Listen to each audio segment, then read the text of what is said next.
பாருங்க, இயேசு சொல்லுகிறார், உலகம் உங்களை பகைத்தால் ஒன்று நினைத்துக் கொள்ளுங்க, உங்களை பகைக்கிறதுக்கு முன்பதாக யாரை பகைத்தது? இயேசு கிறிஸ்துவை பகைத்தது என்று நினைத்துக் கொள்ளுங்கள், நினைத்துக் கொள்ளுங்கள்.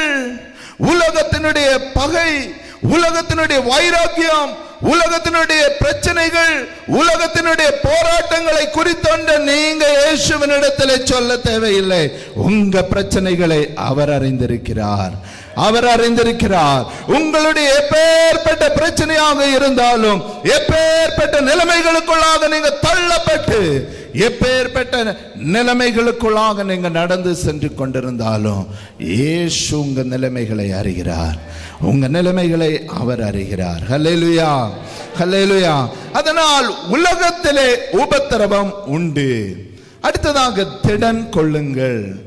ஆதியாகமம் 37 23 24 வாசிங்க. பாருங்க, யோசேப்புக்கு யாக்கோபு கொடுத்தது நல்ல கலர்ஃபுல்லான ட்ரெஸ், நல்ல கலர்ஃபுல்லான ட்ரெஸ். பார்க்கறதுக்கே யோசேப்பு அழகுள்ளவனா இருந்தான். அப்படி அழகுள்ளவனா இருந்தனுடைய அந்த ட்ரெஸ் எல்லாம் அவங்களுடைய சகோதரர்கள் என்ன செய்கிறாங்க? கலத்திருந்தாங்க. அப்படிதான் அந்த உலகம் நம்முடைய மகிமையெல்லாம் களைத்து விட பார்க்கும்.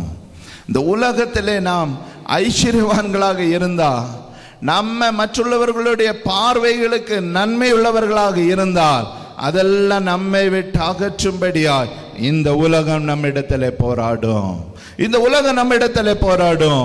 யோசேப்பை என்ன செய்கிறாங்க? வஸ்திரத்தை எல்லாம் கலற்றி இருளான பாழாய் கிடந்த தண்ணீர் இல்லாத அந்த குழிக்குள்ளாக எடுத்து போடுகிறாங்க.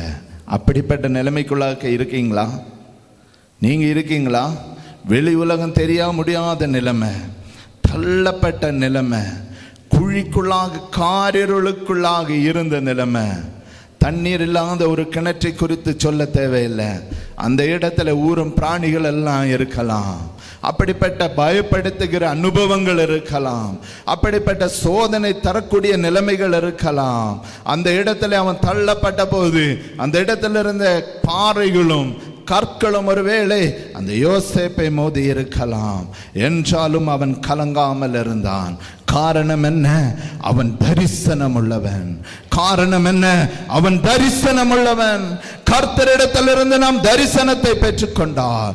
இந்த உலகம் நம்மை ஒருவேளை வெறுத்து ஒதுக்கினாலும், ஒருவேளை நம்மை தள்ளினாலும், ஒருவேளை நம்ம இது குறைகளை பேசினாலும், பயப்படாமல் இருக்க வேண்டும், பயப்படாமல் இருக்க வேண்டும். இந்த உலகம் அப்படித்தான் நம்மை காரிருளுக்குள் தள்ளுகிற நிலைமைக்குள்ளாய் கொண்டு வருகிறோம்.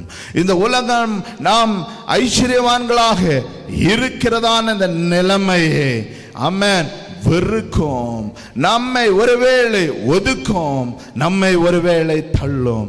என்றாலும் இந்த யோசேப்பினுடைய வாழ்க்கையில அவன் அந்த இடத்திலே அமைதலாக இருந்தான்.